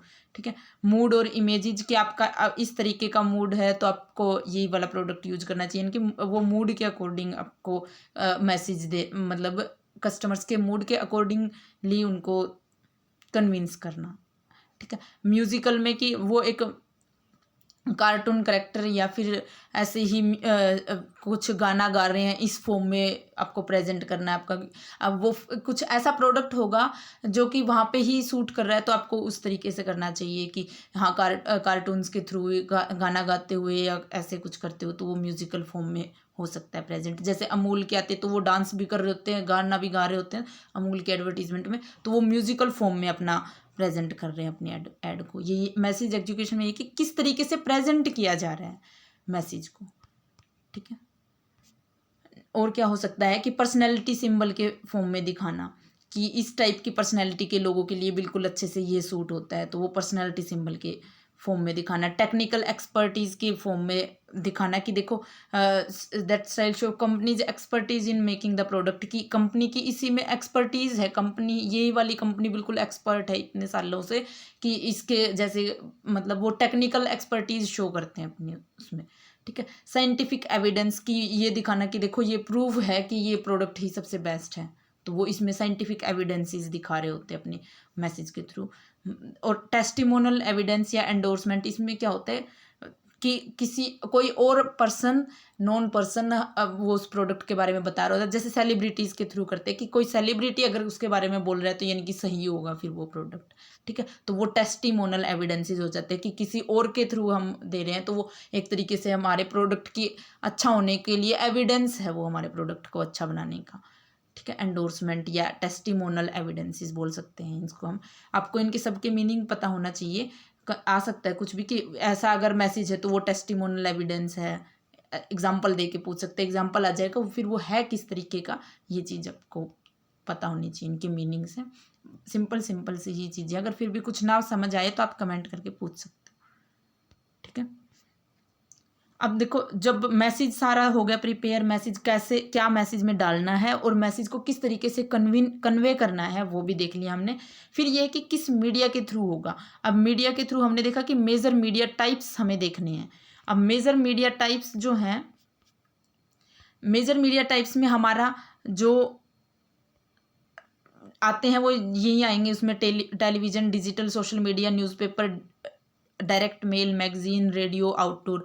इनके कुछ एडवांटेज कुछ लिमिटेशंस, दोनों चीज़ें, इनके एडवांटेज भी है कुछ डिसएडवांटेज भी है एक तरीके की, तो उनको ध्यान में रखें कि हमें किस तरीके की ऑडियंस चाहिए, हमें उसमें क्या एडवांटेज हमारी, हम उसको फॉलो मतलब कि ये देखिए कि कौन सा प्रोडक्ट है, किस तरीके की ऑडियंस है, फिर उसके अकॉर्डिंग हमें सेलेक्ट करना है। और फिर उनके ये भी देखना है कि इसका क्या फ़ायदे नुकसान है इस वाले मीडिया चैनल को यूज़ करने के। जैसे ये बहुत आसान सा है, आप इसका स्क्रीनशॉट लेके इनको आसानी से पढ़ सकते हो। इसमें कुछ भी आपने ये पढ़ते भी आए होगे आप अपने बीकॉम में भी, ये मेजर मीडिया टाइप्स और ये टेलीविज़न में क्या ऐड देने के क्या फ़ायदे और क्या नुकसान है, ये सारी चीज़ें फिर भी हमें एक दो पढ़ लेते हैं। अब देखो जैसे कि है टेलीविज़न का है, सबसे पहले टेलीविज़न में क्या होगा कि एडवांटेज क्या है इसकी कि हमें मास मार्केट कवरेज मिल जाएगी। यानी कि हम बहुत सारे लोगों को एडवर्टीजमेंट दे सकते हैं हमारी, ठीक है। इसका ये है कि लो कॉस्ट पर एक्सपोजर होगा, यानी कि इसमें कॉस्ट कम आती है कंपनी की, एक बार ऐड दिखाने की जो कॉस्ट है वो कम आएगी। Combine site sound and appeal on sensational senses, sound and motions appeal on senses, यानी कि अच्छे से कन्विंस कर सकते हैं वो अपने मैसेज को हम टेलीविजन ऐड के थ्रू। और इसकी लिमिटेशन सब देखो क्या है, लिमिटेशंस ये है कि हाई ऑब्सोल्यूट कॉस्ट, यानी कि इतनी ज़्यादा वो, और उसकी हाई ऑब्सोल्यूट कॉस्ट होती है उसकी, और इतना ज़्यादा लॉन्ग टर्म एक्सपोजर नहीं रहता उसका जितना आजकल सोशल मीडिया के थ्रू रहता है, ठीक है। तो ये इसमें कमी। हाई क्लटर मैंने बताया था, क्लटर का मतलब कि जब बार बार सेम सी ऐड बहुत सारी आने लग जाए तो कस्टमर्स उन ऐड से बिल्कुल बोर होने लगता है। तो ये वाली कंडीशन टेलीविज़न एड्स में ज़्यादा देखने को मिलती है, तो क्लटर वहाँ पे ज़्यादा होता है, ठीक है। तो तब हमें ये देखना है कि हमें अब कौन सा हम अफोर्ड कर सकते हैं मीडिया चैनल, और हमें क्या ज़्यादा चीज़ ज़रूरी है कि कॉस्ट हमें कम रखनी ज़रूरी है, आपकी ज़्यादा से ज़्यादा ऑडियंस के पास जाना ज़्यादा ज़रूरी है, या फिर हम सोशल मीडिया के थ्रू जा सकते हैं, हमारे पास ऐसी ऑडियंस है जो टेलीविज़न देख रही है। तो वो सारी चीज़ें ध्यान में रख के हमें एक मीडिया चैनल सेलेक्ट करना होता है। एग्ज़ाम के पर्सपेक्टिव से इतना ज़्यादा कुछ इंपॉर्टेंट नहीं है, बस बेसिक इसमें से मतलब मान लो अगर इनमें से कुछ आ भी जाए कि ऐसा मीडिया चैनल कौन सा है जिसमें ये सारी चीज़ें मिल जाती, तो कंपनी को कौन सा मीडिया चैनल यूज करना चाहिए। तो आप थोड़ा सा भी लॉजिकली सोचोगे ना तो इनके आपको पता चल जाएंगे। फिर भी आप इसको पढ़ लेना एक बार कि जैसे कि डायरेक्ट मेल की क्या एडवांटेज है, क्या डिसएडवांटेज है, तो वो सारी चीज़ें। अब देखो 5M ऑफ एडवर्टीजमेंट्स होते हैं। अब वो 5M ऑफ एडवर्टीजमेंट्स क्या होते हैं कि ओवरऑल मिला के कि 5 चीज़ें आपको 5M जो है वो ध्यान रखनी है। सबसे पहले तो आपको मिशन ध्यान रखना है। मिशन यानी कि एडवर्टीजमेंट का ऑब्जेक्टिव क्या है। जो ऑब्जेक्टिव होता है ना कि हमें कस्टमर को इन्फॉर्म करना है या कस्टमर को अट्रैक्ट करना है अपने प्रोडक्ट की तरफ, या फिर सिर्फ उसको रिमाइंड करवाना है, ठीक है। तो क्या करना है हमें, एडवर्टीजमेंट का ऑब्जेक्टिव क्या है, हमारा मिशन क्या है। दूसरा है कि मनी, कि हमारा बजट कितना है, कितना हम अफोर्ड कर सकते हैं, उसी के अकॉर्डिंग हम फिर मीडिया वगैरह वो सारी चीज़ें सेलेक्ट करेंगे। हमारा मैसेज कैसे होगा, मैसेज कैसे जनरेट करना है, कैसे एग्जीक्यूट करना है, वो मैसेज ध्यान रखना है। फोर्थ जो M है वो है मीडिया सेलेक्ट करना है, कौन सा मीडिया सेलेक्ट करना है।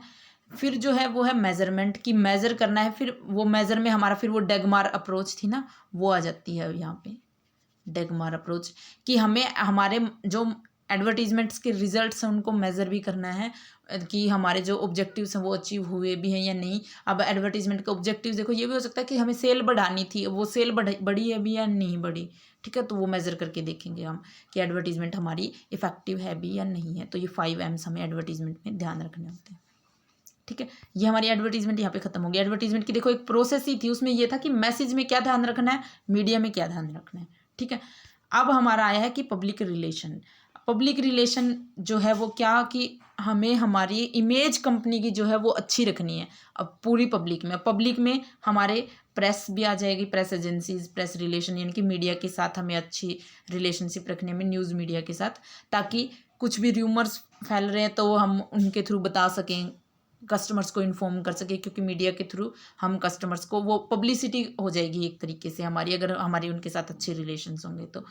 प्रोडक्ट पब्लिसिटी, अब ये देखो ये जो पब्लिसिटी जो है ना, ये पब्लिक रिलेशन का ही पार्ट है। तो पब्लिसिटी, प्रोडक्ट पब्लिसिटी क्या है कि हम हमारा जैसे न्यूज़ दे रहे हैं, न्यूज़ वाले अगर हमारा प्रोडक्ट के बारे में कुछ बता रहे हैं तो वो फ्री में पब्लिसिटी हो रही है, वो हमारे प्रोडक्ट के फीचर्स बता रहे हैं, तो वो एक तरीके से ऐड हो रही है हमारी प्रोडक्ट की, हमारे प्रोडक्ट की कम्युनिकेशन हो रहा है फ्री में, वो भी बिना कुछ पैसे दिए। क्योंकि एडवर्टीजमेंट में जो होता है ना वो पेड फॉर्म में होती है, और पब्लिसिटी फिर यहाँ पे मतलब वैसे तो नॉन पर्सनल है पर पेड नहीं होती है, ये फ्री होती है, फ्री ऑफ कॉस्ट होती है। तो वो पब्लिसिटी भी हमारा पब्लिक रिलेशन का ही पार्ट हो जाता है। नेक्स्ट जो है वो है पब्लिक अफेयर्स के थ्रू। पब्लिक अफेयर्स में अब ये क्या है कि जो भी जैसे कम्युनिटी में, सोसाइटी में कोई भी प्रोग्राम्स हो रहे हैं, उनमें अगर हम अपना वो रख रहे हैं ना, कम्युनिटी के साथ अच्छे रिलेशन बना रहे हैं, हमारे आसपास की सोसाइटी के साथ, या पब्लिक अफेयर्स में हम पार्टिसिपेट कर रहे हैं एक तरीके से, चाहे वो लोकल नेशनल लेवल पे जो हम कम्युनिटी रिलेशनशिप मेंटेन कर रहे हैं, वो हमारे पब्लिक अफेयर्स आ जाएंगे। तो मार्केटर को ये सारी चीज़ें भी ध्यान रखनी होती हैं। नेक्स्ट जो है वो है लॉबिंग। अब लॉबिंग में क्या है कि जो लेजिस्लेचर और गवर्नमेंट ऑफिशियल्स हैं उनके साथ अच्छी रिलेशन मेंटेन करके रखना, ठीक है, ताकि वो हमारे उसके अगेंस्ट ना खड़े हो जाएं। तो उनके साथ भी अच्छा रिलेशन मेंटेन रखना है, उसको हम लॉबिंग बोलते हैं, जो कि लीगल और गवर्नमेंट दोनों चीज़ें, उनको ध्यान में रखना, उनके साथ अच्छी रिलेशनशिप बनाना, इन्वेस्टर्स के साथ अच्छे रिलेशनशिप मेंटेन रखना, तो उनके साथ भी अच्छे से कम्युनिकेशन होते रहना जरूरी है ना। इसलिए ये कम्युनिकेशन मिक्स का पार्ट है कि पब्लिक रिलेशन सिर्फ कस्टमर रिलेशनशिप ही नहीं, हमें पब्लिक रिलेशनशिप भी अच्छे से मेंटेन रखनी है, ताकि हमारी कॉर्पोरेट इमेज बनी रहे, और कॉर्पोरेट इमेज बनी रहेगी तो वो कस्टमर्स के लिए भी पॉइंट ऑफ व्यू से भी बेनिफिशियल होगा। ठीक है, दूसरा जो है वो है डेवलपमेंट। डेवलपमेंट में यहाँ पे है कि जो एनजीओज वगैरह हैं, जो ओवरऑल सोसाइटी की डेवलपमेंट में जो यानी कि कंट्रीब्यूट कर रहे हैं, उनके साथ भी हमारे अच्छे से रिलेशनशिप रहनी चाहिए, क्योंकि उनसे भी हमारी पब्लिसिटी ही हो रही होती है एक तरीके से, वो या फिर वो कहीं पे हमारी पब्लिसिटी में कहीं पे स्पॉन्सर कर रहे हैं अगर कंपनी उनको, तो उन तरीके से कंपनी की एडवर्टीजमेंट भी हो जाती है एक तरीके की फ्री में, और कंपनी की अच्छी रिलेशन भी मेंटेन रहता है इन सारे क्योंकि ये सारे एक तरीके के क्या होते हैं, स्टेक होल्डर होते हैं कंपनी के। अपने स्टेक होल्डर, शेयर होल्डर, इनके बारे में पढ़ा होगा, अगर अपने हमारे चैनल की वीडियोस देख रहे होगे तब भी पता चल गया होगा आपको। स्टेक होल्डर देखो वैसे क्या होते हैं, स्टेक होल्डर यानी कि कंपनी का में उनका कहीं ना कहीं हित जुड़ा हुआ है कंपनी में। ठीक है, यानी कि कंपनी के साथ उनका कोई ना कोई इंटरेस्ट जुड़ा हुआ है, कंपनी कुछ कर रही है तो वो अफेक्ट हो रहे हैं। अभी ये सारे लोग ही अफेक्ट होते हैं, जनरल पब्लिक भी अफेक्ट होती है कंपनी की वजह से, गवर्नमेंट भी अफेक्ट होती है, हमारे जो इन्वेस्टर्स जो होते हैं वो भी अफेक्ट होते हैं, जो बाकी जो बच गए कस्टमर्स वगैरह, ये सारे, तो ये सारे ही स्टेक होल्डर्स आ जाते हैं। तो इन सारे स्टेक होल्डर्स के साथ अच्छे से रिलेशन स्टेब्लिश करना, पॉजिटिव रिलेशन मेंटेन रखना, वो सारा पब्लिक रिलेशन का पार्ट है। ठीक है, अब पब्लिक रिलेशन टूल्स हो सकते हैं कि किन तरीकों से हम पब्लिक रिलेशन मेंटेन रखें, वो है पब्लिकेशंस के थ्रू, कि एनुअल रिपोर्ट्स निकालें, अपनी ब्राउचर्स, आर्टिकल्स या प्रिंट ऑनलाइन न्यूज़ लेटर्स निकालें, मैगजीन्स में कंपनी के बारे में मतलब कम्युनिकेशन करते हैं हम, कुछ बताते रहते हैं मीडिया को या फिर इन मतलब जनरल पब्लिक को, तो उन पब्लिकेशंस के थ्रू भी हमारे जो अच्छे रिलेशनशिप मेंटेन होते हैं उनके साथ, ओवरऑल सारी पब्लिक के साथ ही, जिसमें हमारी सारे आ जाते हैं, इसमें news media, government, general public, investors सारे आ जाते हैं। इवेंट्स ऑर्गेनाइज करवाना, कि सेमिनार्स ऑर्गेनाइज करवाना, कॉन्टेस्ट, कंपटीशन, ये सारी चीज़ें ऑर्गेनाइज करवा के भी कंपनी इनके साथ मतलब अच्छे पब्लिक रिलेशन मेंटेन रखती है।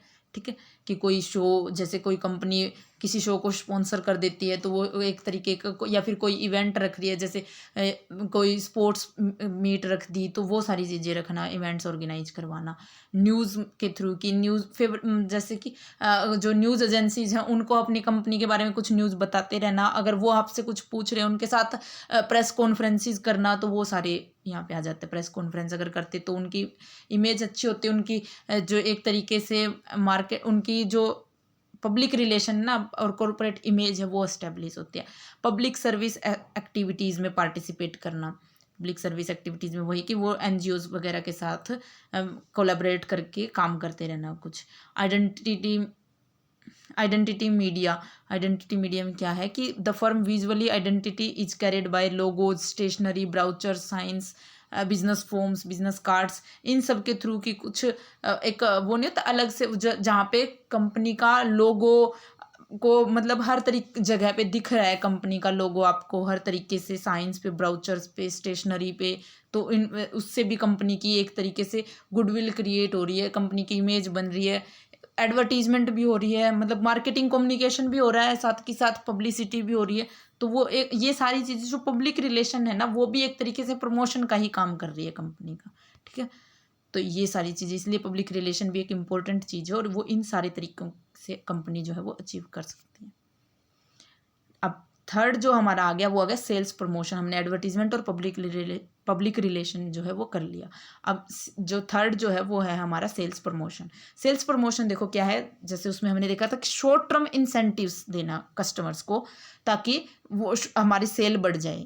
ठीक है, सेल्स को बढ़ाने के लिए शॉर्ट टर्म इंसेंटिव्स देना। अब शॉर्ट टर्म इंसेंटिव्स में ये ब्राउचर्स, डिस्काउंट्स, कूपन्स, ये ऑफर फॉर सेल वो होती है ना, ये सारी चीज़ें आ जाती हैं हमारे सेल्स प्रमोशन में। ठीक है, यानी कि अब देखो जो सेल्स जो एडवर्टीजमेंट है ना, वो हमें ये बताती है कि हमें क्यों खरीदना चाहिए, और सेल्स प्रमोशन जो है वो हमें इंसेंटिव्स देते हैं। एडवर्टीजमेंट क्या बताती है, रीजन टू बाय, और सेल्स प्रमोशन क्या बताता है, क्या होता है कि offer and incentives, incentive offer करता है कस्टमर्स को, शॉर्ट टर्म इंसेंटिव्स ऑफर करता है। और ये एडवर्टीजमेंट ये बताती है कि आपको देखो ये प्रोडक्ट क्यों खरीदना चाहिए, प्रोडक्ट को खरीदने के बारे में रीज़न बता रही होती है कंज्यूमर्स के साथ। ये जो ऐसी जो कुछ टर्म्स होती है ना, ये एग्जाम में ऐसी कैसे आ जाती है वो स्टेटमेंट की फॉर्म में। तो आप थोड़ा सा ध्यान रखा करो, जितना पढ़ोगे ना ये चीज़ें उतनी ही ये मतलब एक बार ये होता है ना कि नज़र के आगे से गई है तो हाँ ये कि रीज़न टू बाय कौन बता रहा था, एडवर्टीजमेंट बता रही थी। अगर कुछ ऐसा आ जाए उस स्टेटमेंट में, कुछ ऐसी वर्डिंग आ जाए तो ध्यान रहेगी। अब देखो जो प्रमोशन टूल्स हैं, सेल्स प्रमोशन टूल्स, वो क्या क्या हो सकते हैं। देखो कंज्यूमर प्रमोशन टूल्स की, कंज्यूमर को के लिए सेल्स प्रमोशन टूल्स कौन से हो सकते हैं। एक ये होता है कि बीच में जो मीडिएटर्स जो हैं, जैसे कि रिटेलर, होलसेलर, उनके को के प्रमोशन टूल्स भी होते हैं कि उनको प्रमोट, उनके जैसे उनको इंसेंटिव्स देते हैं हम हमारे सेल्स को प्रमोट करने के लिए। एक है कि हम डायरेक्ट कंज्यूमर को दे रहे हैं। कंज्यूमर को कौन क्या क्या दे सकते हैं, सैम्पल्स दे सकते हैं कि आप देखो एक बार एक ये सैंपल यूज करके देखो, अगर आपको अच्छा लगे तो आप ये प्रोडक्ट खरीद लेना। तो वो सैंपल देना, वो भी एक तरीके का इंसेंटिव देना ही हो जाता है। कूपन्स देना, कैश रिफंड, रिबेट्स देना, छूट देना, प्राइस पैक, कुछ परसेंटेज ऑफ देना डील्स में कि आप इतने का खरीदोगे तो आपको इस पे डिस्काउंट मिल जाएगी, प्रीमियम गिफ्ट्स देना। ठीक है, ये सारे आपके सेल्स प्रमोशन के टूल्स है। फ्रीक्वेंसी प्रोग्राम, प्राइज कॉन्टेस्ट कराना, ये पैट्रनेज अवार्ड्स देना, ये बस आपको इनके नाम याद रखने की सेल्स प्रमोशन में ये चीज़ होती है, इतने ज़्यादा इंपॉर्टेंट नहीं है, आप ये पढ़ लेना स्क्रीनशॉट लेके। ट्रेड प्रमोशन टूल वो था कंज्यूमर के प्रमोशन टूल्स। ये ट्रेड प्रमोशन टूल में यही आ जाते कि रिटेलर्स जो या फिर होलसेलर्स जो हैं उनको आप क्या क्या इंसेंटिव्स दे रहे हो। उनको भी प्राइस में ऑफ दे सकते हो, उनको अलाउंसेस दी जा सकती है, उनको फ्री गुड्स दी जा सकती हैं। तो वो एक तरीके से उनके लिए भी, जैसे कि उनको जो स्टोरेज की जो सामान था ना, ऐसे रिटेलर्स के केस में होता है कि जो शॉपकीपर्स हैं उनको कुछ इनोवेटिव पैकेजिंग में दे देते हैं, तो वो पैकेजिंग उनके बाद में यूज हो जाती है। तो वो ऐसे तरीके से सेल्स प्रमोशन होता है एक तरीके से। तो वहाँ पे ट्रेड प्रमोशन हो रहा है, यानी कि वो अब कस्टमर को नहीं, अब हम जो मिडल मैन है, जो एक तरीके से इंटरमीडिएरीज जो हैं उनको प्रमोट कर रहे हैं। ठीक है, उनको एक तरीके से अट्रैक्ट कर रहे हैं, हमारी सेल उनकी तरफ बढ़ा रहे हैं तब। ठीक है, ये बिजनेस और सेल्स फोर्स प्रमोशन, ये एक प्रमोशन का तरीका इनके लिए भी है, किनके लिए, एम्प्लॉयज़ के लिए जो हमारी सेल्स फोर्स है उनको हम क्या इंसेंटिव्स दे सकते हैं। उनके लिए ट्रेड शोज या कन्वेंशंस ऑर्गेनाइज करवा सकते हैं, सेल्स कॉन्टेस्ट ऑर्गेनाइज करवा सकते हैं कि सेल्स कॉन्टेस्ट है कि आप इतनी सेल कर, मतलब एक सेल कॉन्टेस्ट रखा कंपनी में, एक तरीके से कंपटीशन रखा सेल्स फोर्स के बीच में, यानी कि जो भी सेल्समैन थे उन सब के बीच में कंपटीशन करवा दिया, ऐसे तरीके करवा दिए। तो या फिर स्पेशल उनकी एडवर्टीजमेंट करवाई, उनके लिए एडवर्टीजमेंट कराना, उनको मेन वो रख के कि देखो सेल्समैन भी इतना ज़्यादा काम कर रहे हैं हमारे सेल्समैन, तो इस तरीके की एडवर्टीजमेंट्स करवा रहे हैं हम, सेल्स कॉन्टेस्ट करवा रहे हैं कि जो भी इतने इस लेवल तक की सेल कर देगा उनको ये इंसेंटिव्स दिए जा रहे हैं। तो वो इस तरीके से जो सेल्स फोर्स है उनके प्रमोशन टूल्स भी यूज करती है कंपनी। ठीक है, कस्टमर्स के लिए प्रमोशन टूल्स कौन से हैं, बिजनेसेस के लिए यानी कि जो ट्रेड प्रमोशन टूल है वो कौन से हैं, और सेल्स फोर्स के लिए प्रमोशन टूल्स वो कौन से हैं। बस आपको इनको का थोड़ा सा थोड़ा बेसिक सा पता होना चाहिए कि कौन कौन से हैं, इतने ज़्यादा एग्जाम के पर्सपेक्टिव से इम्पोर्टेंट नहीं है। नेक्स्ट जो है वो है हमारा पर्सनल सेलिंग। 3 हमने कर लिए, 4th आ गया अब हमारा पर्सनल सेलिंग। देखो नाम से ही क्लियर है, पर्सन के साथ पर्सनल इंटरेक्शन हो रहा है, फेस टू फेस इंटरेक्ट कर रहे हैं कस्टमर के साथ, वो हमारा पर्सनल सेलिंग होता है। जिसमें कोई भी एक सेल्स पर्सन या सेल्समैन जाके कस्टमर्स के साथ फेस टू फेस इंटरेक्ट करता है, उसको प्रोडक्ट के बारे में बताता है, प्रोडक्ट को यूज करके दिखवाता है कि देखो ये है, ऐसे है, और कस्टमर के कोई डाउट होते हैं उनको सोल्व करता है, और फिर फाइनली उसका काम क्या है कि वो ऑर्डर लेना और प्रोडक्ट बेच देना, या इनकी फाइनली सेल करना, वो उसका ऑब्जेक्टिव होता है। तो वो पर्सनल सेलिंग बोलते हैं हम उसे। ठीक है, एक सेल्स रिप्रेजेंटेटिव जाके ऐसे करता है। तो अब देखो सेल्स जो रिप्रेजेंटेटिव होता है वो 6 पोजीशंस वो करता है फॉलो, मतलब कि एक तरीके से जो सेल करने की उसमें वो क्या क्या रोल पे कर रहा है, क्या कि एक तो डिलीवरर यानी कि वो प्रोडक्ट की डिलीवरी कर रहा है। Sales person whose major task is to delivery of a product, इनकी सेल प्रोडक्ट की डिलीवरी कर रहा है वो।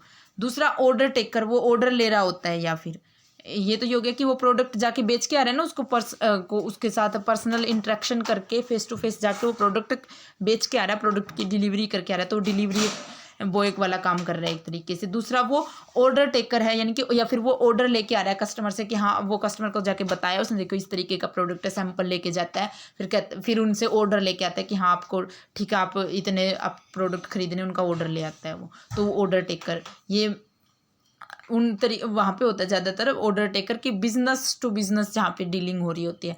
तो कोई सेल्स पर्सन होते हैं वहाँ पे भी जाके वो किसी बिजनेसमैन से बोलते हैं कि देखो आप, ये हमारा सैंपल है, आपको कितना क्या ऑर्डर चाहिए, तो वो उनसे ऑर्डर लेके आते हैं। ऑर्डर टेकर हो सकता है, या फिर वो, या missionary is not permitted to take an order but expected rather to build goodwill and educate an actual potential user. देखो अब इसमें क्या है, उसका मिशन कुछ और हो सकता है, यानी कि परचेज उसको सेल करना या फिर ऑर्डर लेना ही ऑब्जेक्टिव नहीं होता। एक ऐसे जो पर्सनल सेलिंग में ये भी हो सकता है कि सिर्फ आपको बता के आना है प्रोडक्ट के बारे में, ठीक है, सिर्फ वो एक नॉलेज दे के आना है, कस्टमर को अवेयर करवा के आना है कि हाँ देखो हमारा ये प्रोडक्ट भी अवेलेबल है।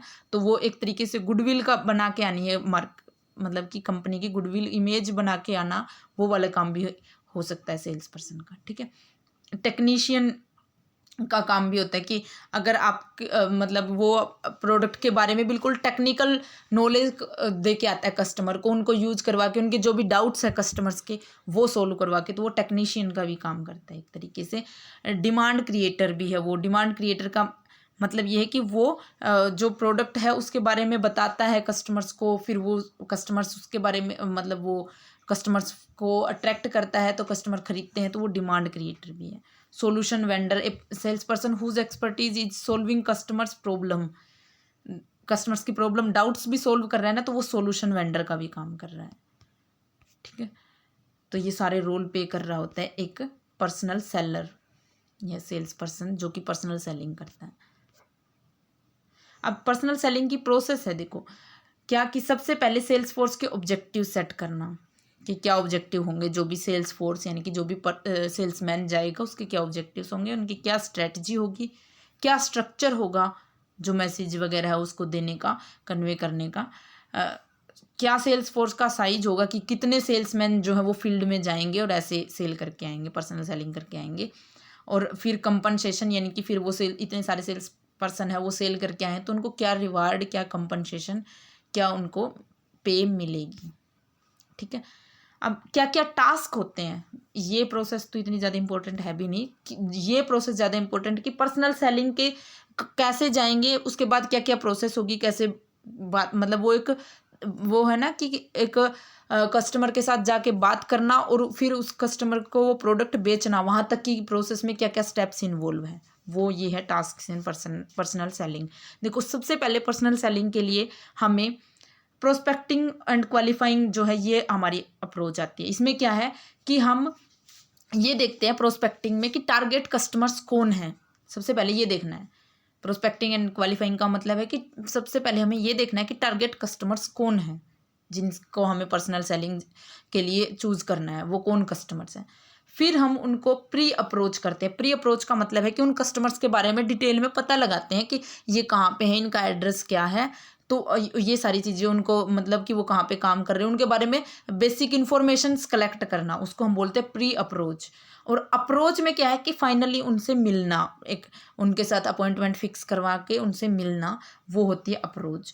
फिर अप्रोच के बाद फिर हम प्रेजेंटेशन और डेमोन्स्ट्रेशन देते हैं, इनके हम हमारे प्रोडक्ट के बारे में कस्टमर को बता रहे होते हैं कि देखो ये प्रोडक्ट है, उसकी प्रेजेंटेशन दे रहे होते हैं। उसके बाद आती है हैंडलिंग ऑब्जेक्शंस। हैंडलिंग ऑब्जेक्शंस में ये कि अब कस्टमर ये बताए, ये कुछ ऑब्जेक्शन डाल, ये कुछ क्वेश्चन पूछे या ये बोले कि नहीं ये ऐसे नहीं होता, तो उनके उन ऑब्जेक्शंस को सोल्व करना या उनके उन डाउट्स को सोल्व करना, वो हैंडलिंग ऑब्जेक्शंस ये काम होगा। उसके बाद क्लोजिंग, क्लोजिंग का मतलब है कि हाँ उसने अपना मैसेज बता दिया, उनके डाउट्स थे वो सारे सोल्व कर दिए, तो अपने मैसेज को लास्ट में क्लोज करने की कोशिश कर रहा होता है। यानी कि जैसे हम प्रेजेंटेशन देते तो लास्ट में ये नहीं होता कि हाँ वो कंक्लूड करना अपनी सारी जो मैसेज है उसको वो कंक्लूड करता है। फिर फॉलोअप में क्या है कि कंक्लूड कर दिया उसने अपना, फिर ये बोलेगा कि हाँ ठीक है अब आपका कितने का ऑर्डर हो गया, ये ऐसे वो ऑर्डर लेना उनसे, और कि हाँ और फाइनली यानी कि उनको बेच देना सामान। तो वो ये काम होता है। फिर आपको ये सारे स्टेप याद रखने, ये मोस्ट इंपॉर्टेंट है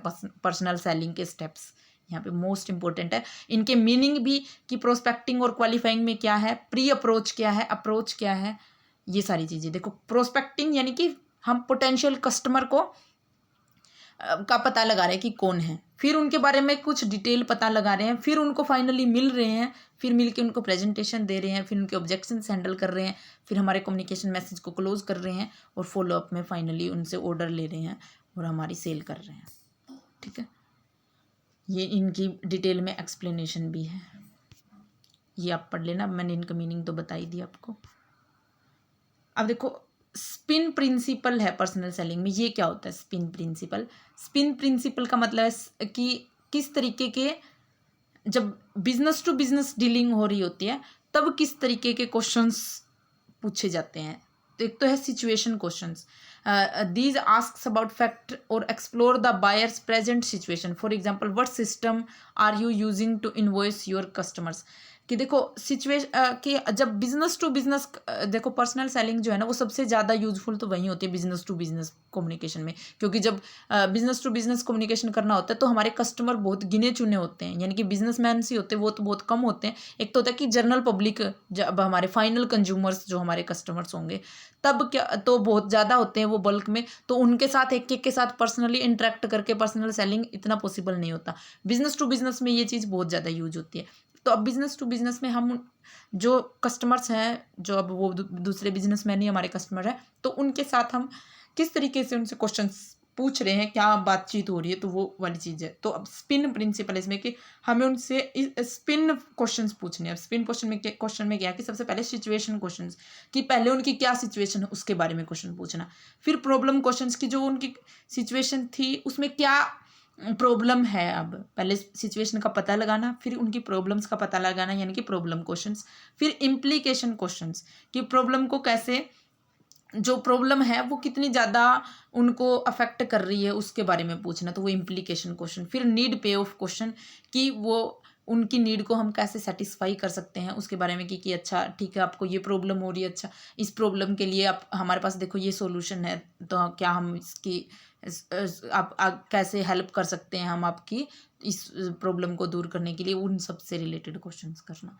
ठीक है, तो ये स्पिन, बस इसकी फुल फॉर्म याद रख लेना थोड़ा तो, और बाकी इनके थोड़ा सा मीनिंग, ये एग्जांपल्स भी दे रखे इसमें कि किस तरीके का क्वेश्चन होता है।